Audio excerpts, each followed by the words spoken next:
What's up guys, Jeff Cavalier, ATHLEAN-X.com. Standing here next to me in the Xbox, Casey Mitchell, that one-legged monster. Guys, today we are talking about the big three. And we're actually gonna start a little series here. We're gonna break down how you can improve your lifts, the big three, the bench press, the deadlift, and the squat. But more importantly, it's not by just hammering away at those exercises, right? I've talked about before this whole idea about building true strength and compensatory strength. And we want our true strength to be there. And the way we get that is we want to avoid compensations by building up all the stabilizer muscles, by hitting those accessory lifts, right? Absolutely. The things that make it big. And Casey is a huge believer in the accessory lifts, and he actually spends more time in a training session doing my accessory lifts than you do on the big lifts. Big lifts, absolutely. And that's what we're all here about. Now, for those guys that don't know Casey's story, he was wounded in combat. He's actually the strongest amputee power lifter in the world. Guys, there's no excuses here, okay? So you can do this no matter what your situation is. You're probably just making excuses thinking that, oh, I've tapped out in strength. My gains are gone, there's nothing left. That's bullshit, guys. You can do more if you start looking at the things that you need to, and in this case, it's gonna be hitting these accessory lifts. Absolutely. So we're gonna start with, today we're gonna start with the squat, and the very first thing we're gonna do is we're gonna hit the box squat here.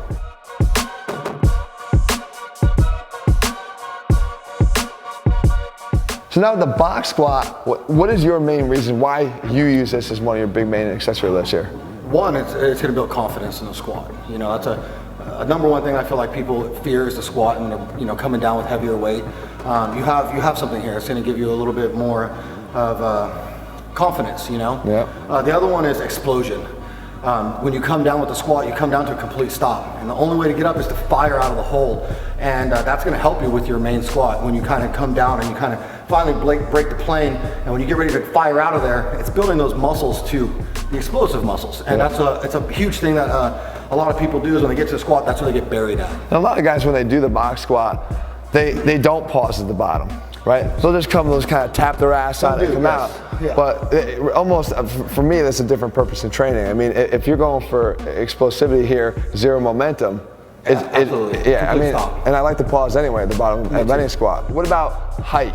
Like, how low do you like to generally go? Honestly, so for me, when I'm doing competitions, as I get closer to comps, I actually lower the box down. Mm-hmm. Because if you think about the squat, as you're squatting, the muscles have got to stretch too. So when I'm getting down lower on the box, I need to stretch these muscles out down here and build more explosion. If you only do box squats and you get down into that hole, those muscle fibers down there are not ready for that kind of weight load. Mm-hmm. So as I get closer to comp, I lower the box, and then the box is gone the last 4 weeks.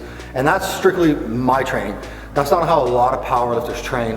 That's mine because of hip mobility problems and certain things that I've had due to my injuries. Mm-hmm. But the box squat is what has built me to be able to squat. I mean, I box squatted for 2 years straight before I actually free squatted for the very first time. There's a ton of athletes that literally have that same story. The one thing though that drives me nuts is when guys do get down. If you're gonna pause, which I think is awesome, mm-hmm. The bad thing, you can't let go of your core. As soon as you cave, now the load is really coming down on your spine. So the main thing to do is to keep tight, keep mm-hmm. the neck tucked back, pulling the bar down. If you can pull the bar down like you're doing a lat pull, it's going to keep everything tight. Obviously, keeping the core tight. Big deep breath coming down. Stop as you come up to explode. That's when you start to exhale as you're coming out of the hole. Cool. That's an awesome lift. That's the first one, guys. Got 2 more.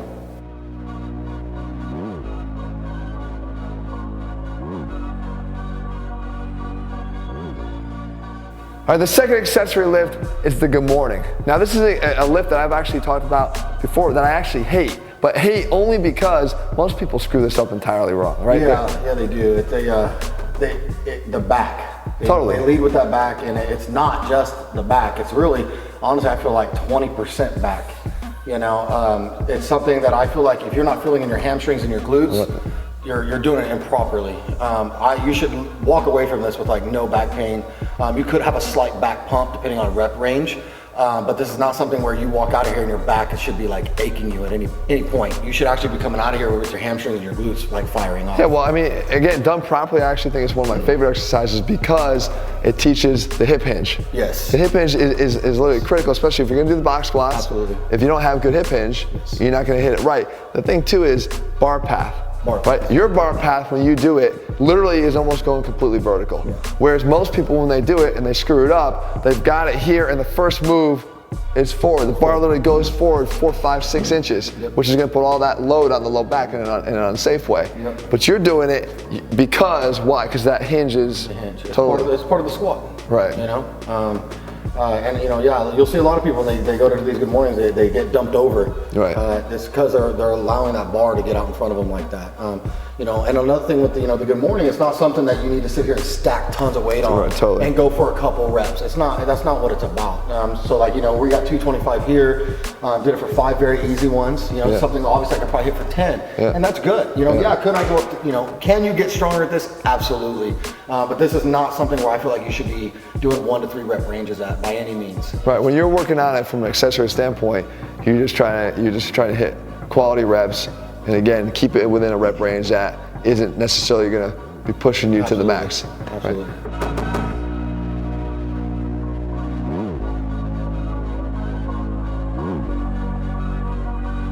All right, and the last one here is actually, it's a variation of a goblet squat. Right? And what I do is I like to take a band, put it around my hip, and I'll explain why I do that in the first place. But when we talk about the goblet squat itself, the first thing I like about it is teaching depth and breaking parallel. It's good to learn depth. You know, just like we were discussing a while ago, a lot of people are intimidated with the bars on their back going to depth, falling down on it, crushing them. Right. With a goblet squat, you're able to just release it. Just dump it, yeah. If you get like, you know, scared or anything like that, or the confidence isn't there. So what I think with the goblet squat is it sits perfectly right in and along right on the center mass. So when we go down, it literally takes you straight down and it puts you in that spot. So without the band, if I were to get here in my goblet squat, I'd be up here, and again, I'm just literally holding as close to my body as I can, and I just sit straight down right here, and it teaches you how to open your hips, right? You gotta keep your elbows on the inside, so you have to leave room for them, so you have to open your hips. And then when we come out, we come straight up out of that hole. But I mentioned the band. The thing about the band is I feel that when you get down to new depths and your hips do open, that's when they also become the most unstable. Right. So when you get into deep reflection, they become more unstable, and that's where you'll see sometimes when people go down deep, and then when they come out, it's that knee kicking in on the bottom. So what you do is, obviously we're told, keep the knees out, spread the floor, but with the band, you put it around your outside leg, you step out, and now even without the dumbbell for a second, I'm out here. I have to push out here because otherwise the leg is going to cave in that way. So like a lot of things, what I see with squatters is you'll see over a period of time where they start to squat. And then, so this is actually a really good tool. When they start to squat, they actually get buried down on one side. So when you have the band, it's actually going to start to help, you know, get strength on the side that you are bearing down too far on. You just basically cave a little bit on one side sometimes. And that's just due to the weak hips or something like that. So with the belt, with the band and the goblet squat combination, you're getting a lot of benefit out of this. Yeah, down and out, there we go.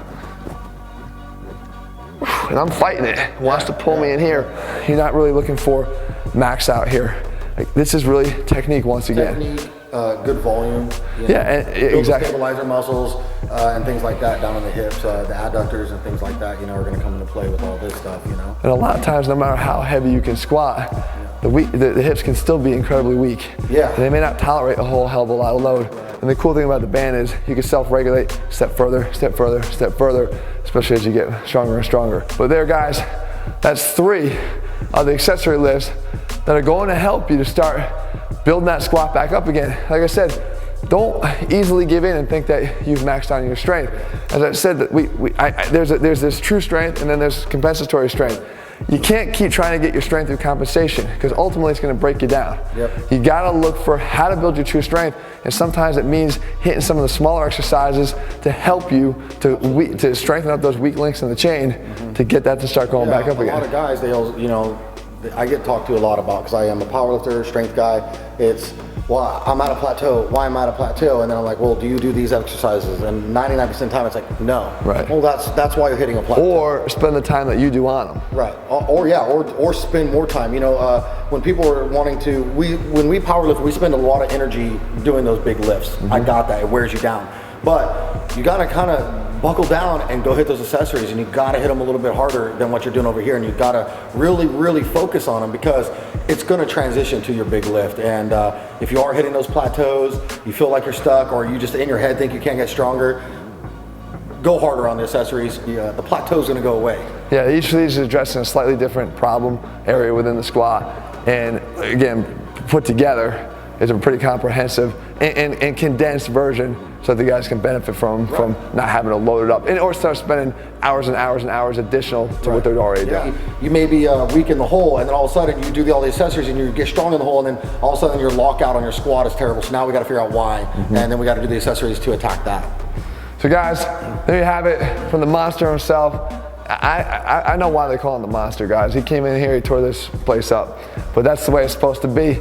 Guys, if you want to look like an athlete, you got to train like an athlete, but more importantly, I always say, you got to take your training seriously. All the little things matter. It's not just focused on the big things here. If you're looking for a program, guys, that looks at everything, overlooks nothing, that's what ATHLEAN-X does. All of our programs are available over at ATHLEAN-X.com. In the meantime, the one-legged monster and myself, we're going to be back here for more. Guys, we got other lifts to cover. We're going to hit the bench press, we're going to hit the deadlift as well. All right, guys, we'll be back here again soon. See ya.